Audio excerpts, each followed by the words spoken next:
That small crack in the stone wall of the palace garden was the only place Princess Diana shared a secret no one else knew.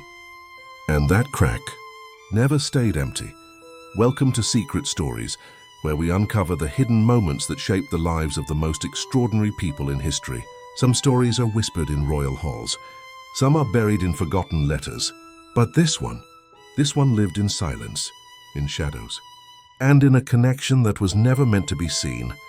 If you are ready to discover a mystery that has never been told before, stay with us until the very end. Because what you are about to hear will change the way you see Princess Diana forever. No one noticed. But that morning, a note was quietly slipped into Princess Diana's hand, unlocking a secret that would never be forgotten.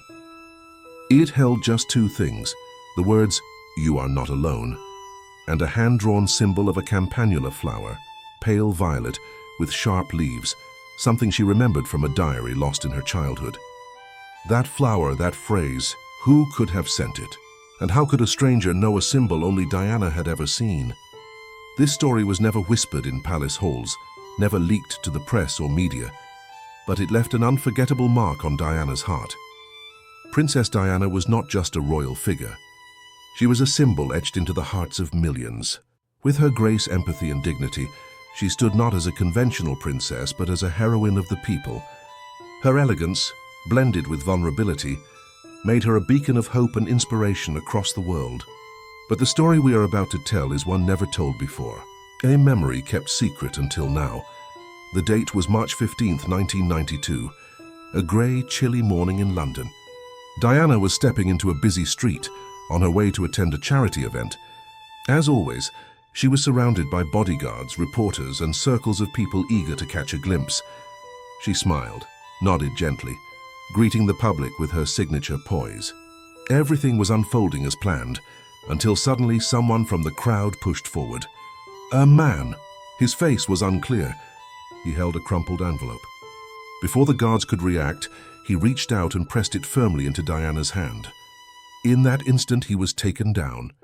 The crowd absorbed the chaos, and the envelope remained in Diana's grasp. She paused, looked at it. It appeared ordinary, but something about it felt different.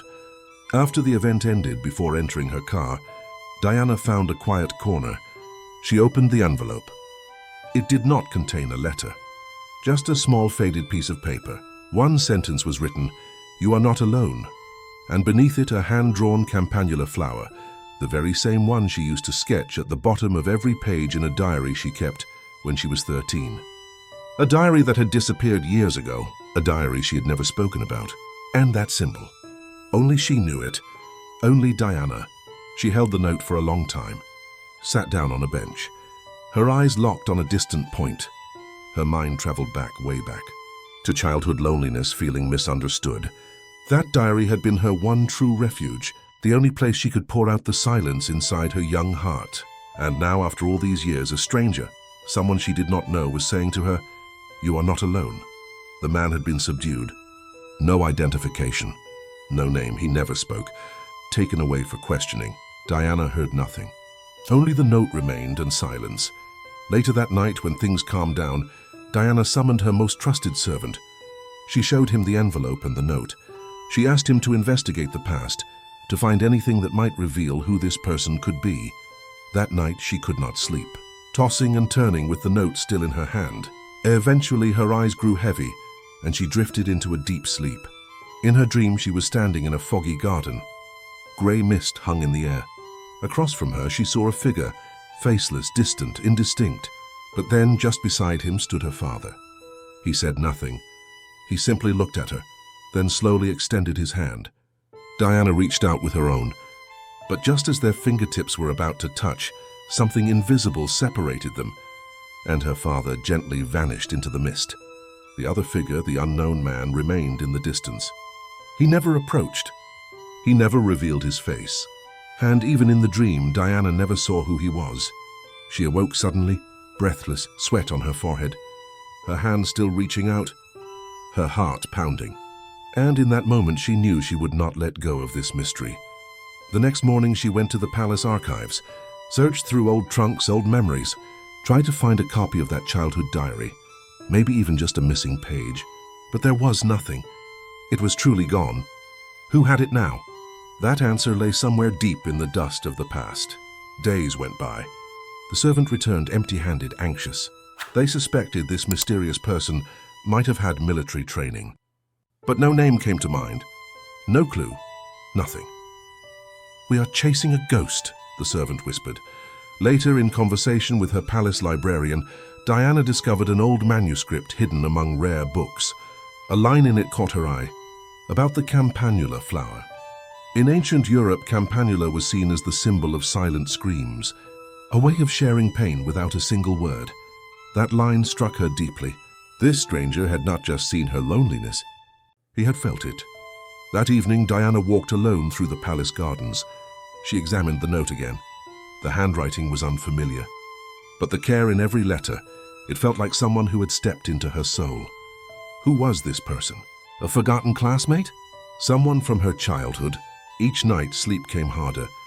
Each night, she held the note, stared at the flower, and clung to the sentence, "You are not alone."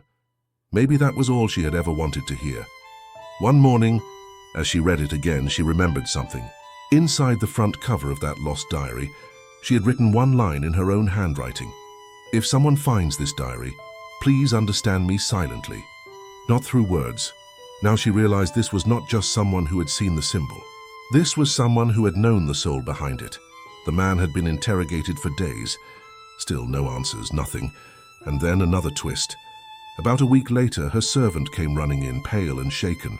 "Your Majesty," he escaped. "Early this morning." He vanished from the holding cell. No trace, no witness. Gone like smoke. Diana's hands trembled as she gripped the note tighter. The fear, the curiosity, the shadow of her past, it was all growing. And under her breath, she said, "Some notes never fade, but the mystery was only beginning." The 29th of March, 1992. Princess Diana lost her father, Edward John Spencer, a military officer, an aristocrat, and the most constant figure in her life. For Diana, this day was not just about a funeral.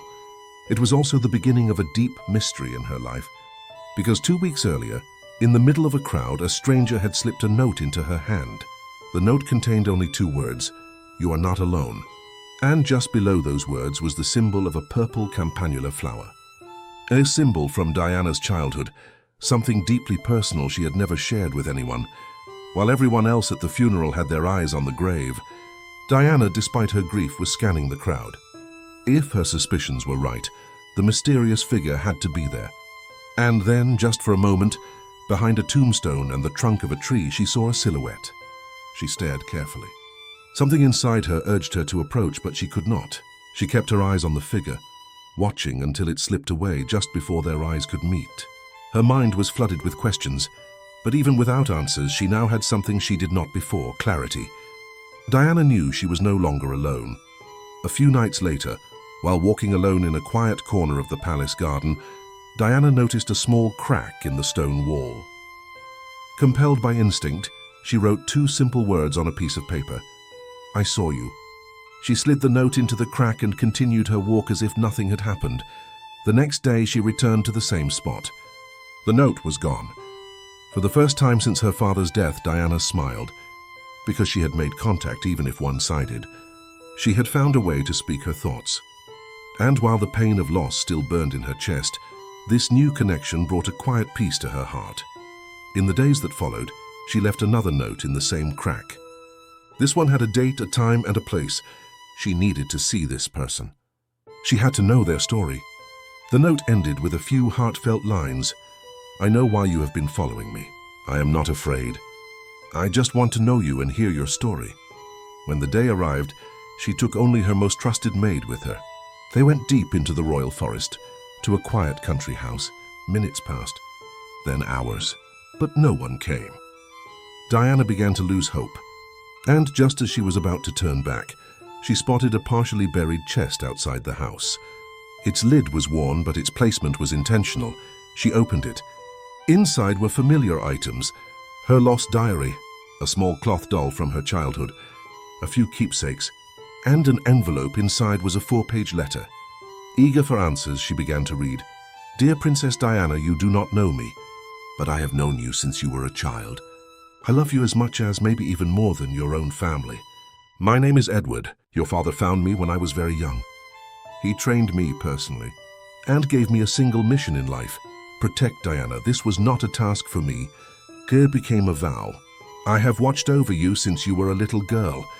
I have protected you from harm. Always close, but just out of your sight. Invisible. Silent, but always there. When I gave you that note, I knew your father was in the hospital. I overheard a conversation among the doctors. Advanced pneumonia, a heart condition, irreversible. I could not keep that truth to myself, but I could not say it openly either. Still, I had to warn you. I knew it would hurt you, but I also knew how smart you are. And I trusted you would understand the meaning behind my message. I am glad I was not wrong. I took the note you left in the garden. I wanted nothing more than to meet you in person, but the promise I made to your father would not allow it. I left you those items in the chest, hoping you would come to know me better through them. I hope you are not angry with me. Even if you do not know me, I know you better than anyone. And you are the most precious person in the world to me. After reading the letter, Diana felt both a calm peace and a powerful curiosity. She did not know who Edward truly was, but now he had a name, a past, a purpose. From that day forward, Diana occasionally left notes in the same wall crack in the secluded palace garden. She never received a direct reply, but each time the note was gone by the next day. That was enough. She felt those eyes were still watching over her. The 19th of August, 1997. The clock had passed midnight. The palace was silent. A gentle breeze rustled the trees. Clouds blanketed the sky. Princess Diana twisted in her sleep. The dream was familiar. The same gray world, the same mist. A man stood before her, his shape unclear, his face foggy. He stepped backward slowly. But this time something changed. Diana reached out her hand first. The man did not. He stepped further back and vanished into the mist. She awoke with a jolt. Sweat dripped from her brow. An emptiness filled her soul. Something was missing. Something had broken, and it was not coming back. Before sunrise, she walked to the garden, the same quiet place. Her footsteps barely disturbed the ground. She left a note in the wall. Just one sentence, "Are you okay?" The next day it was still there. The day after too. And the next. For an entire week she checked. The note never moved. Diana was sure now. Those watchful eyes were gone. Maybe forever. The void she felt was beyond words. That invisible shield, the silent protector she had unknowingly relied on, was no longer there. A shadow that once walked beside her had disappeared. Fear, loneliness, helplessness, all crept into her heart. Each morning grew quieter, each night longer. And smiles harder to find, because now she could not speak her loneliness aloud, nor could she share it. But one truth remained deep inside her. The most real bond in her life was one that had never fully formed, but always been deeply felt. And sometimes the most touching goodbyes hide behind words never spoken. 2 weeks passed. August 31st, 1997. Just past midnight, Diana was in a car with a friend, her bodyguard and her driver, riding through the streets of Paris. Paparazzi in pursuit. Flashes blinding, engines roaring. They entered the Pont de l'Alma tunnel. Diana felt unease deep inside. As the car sped up, so did the rhythm of her heart. Then the 13th pillar. The wall, the crash, the car was torn apart. The body mangled, glass shattered. Diana was gravely injured, but she was alive, at least in those first few minutes. Paramedics arrived. They tried. She was rushed to the hospital, but it was too late. The impact to her chest was too severe. Despite all efforts, her heart could not hold on. That night, that graceful woman, that brave mother, that central figure in a story of mystery, Princess Diana closed her eyes forever. She left behind unanswered questions, unfinished sentences, and secrets known only to one man, because some stories are never fully told. They are only felt, just like Diana's life, and perhaps just like the secret that lived within those watching eyes in the shadows.